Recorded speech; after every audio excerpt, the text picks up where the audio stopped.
Okay, so here's me and Hank working on place. I have a few videos before this that are on my broken phone that I'm hoping to still get to you, but right now we don't have them.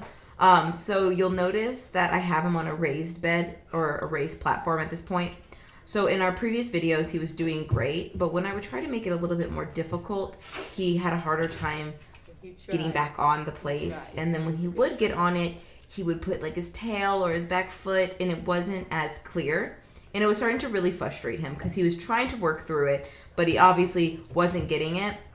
And instead of doing that, I just got rid of the blanket. We can still use a blanket in the future, but while he's still working on it, we're going to use the raised bed or this platform. The other thing that we're missing is that he started giving me a down on his place instead of a sit, which I think is going to end up being better for the way you're wanting to use place in your everyday life. So now I'm kind of requiring that down before I mark and treat.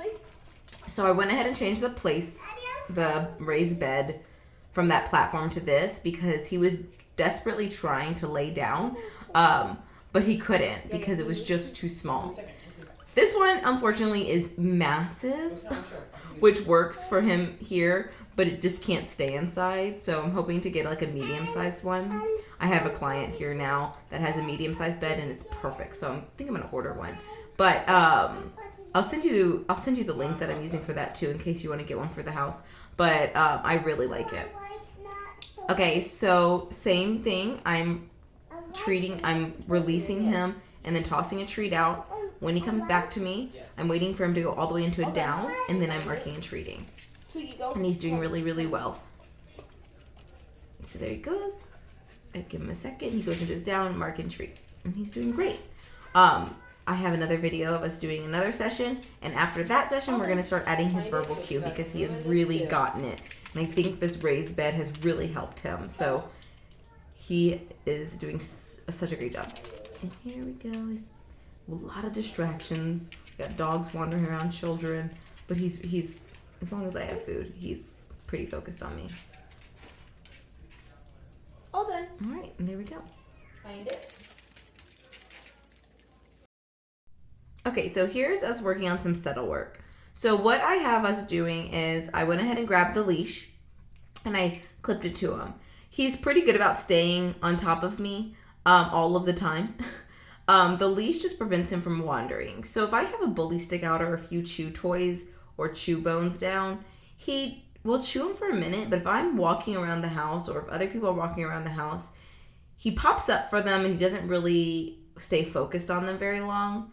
But having him to this leash while I'm reading a book or watching a TV or whatever I'm doing, kind of prevents him from wandering. So he'll kind of wander off to the side and then he'll wander back. He also likes to knock my phone down.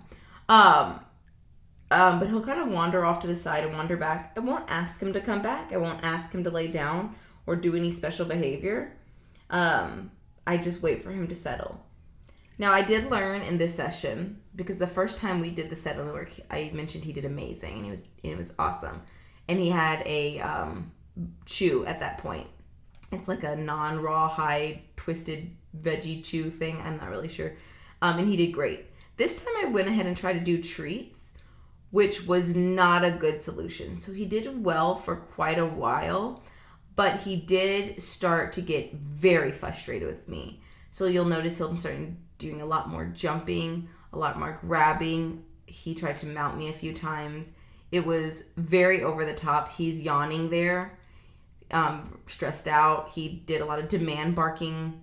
Again, he's just stressed. So I decided to grab a bully stick, put away the treat, and have him work on a chew while we're doing settle work, at least in the beginning stages, because him waiting for that treat just amps him up more and isn't very helpful. So as of now, for the next few settle sessions while I'm either talking or reading a book or watching TV, I'm going to have him work on a Kong or chew or something that is consistent and with him. I will try to get to the point where we're dropping treats again, but it's going to be a little while. So for probably this whole stay, we're going to do a lot of settling work with a chew or treat. The only difference is I'm not asking him to settle on his own and me walk around. I want him on that leash and I want him have a smaller area so he doesn't get distracted and walk on and realizes we're settling, this is what we're doing. Now that I have this bed, so this one's a lot smaller, but it's big enough for him to lay on, I'm actually going to bring that in to our settling sessions. And that way he has a little bit more of a clear idea of where to be. And that can also help him kind of decompress and settle down and kind of turn off. So we'll give that a try next time we work on that. Okay, and here we are working with the bed that I love. This is a great bed. I'm so glad this client brought it because I was like, I didn't know this existed. It folds up. It's like longer than mine. Mine's like really like square shape, which is an awkward shape. It's a great bed. So this one I love. So I'm going to grab one of these, but he does really well. And you'll see as I'm working him, I make it a lot harder. I move further away. I face a different direction, and he figures out a lot quicker to get onto the bed than if I just had a blanket down. And he can't do that half off, half on that he does with the blanket because it's raised. He's either on it or off it. And so it makes it a lot more clearer to him. And I see a whole lot less frustration on his end. And, you know, while we can work through some frustration and some of that is going to be helpful for him, the way he's getting frustrated is not going to be helpful for him. So this keeps it at a minimum, and that's ideal. So our next session, we're going to go ahead and add a cue, and he's doing really well. Very proud.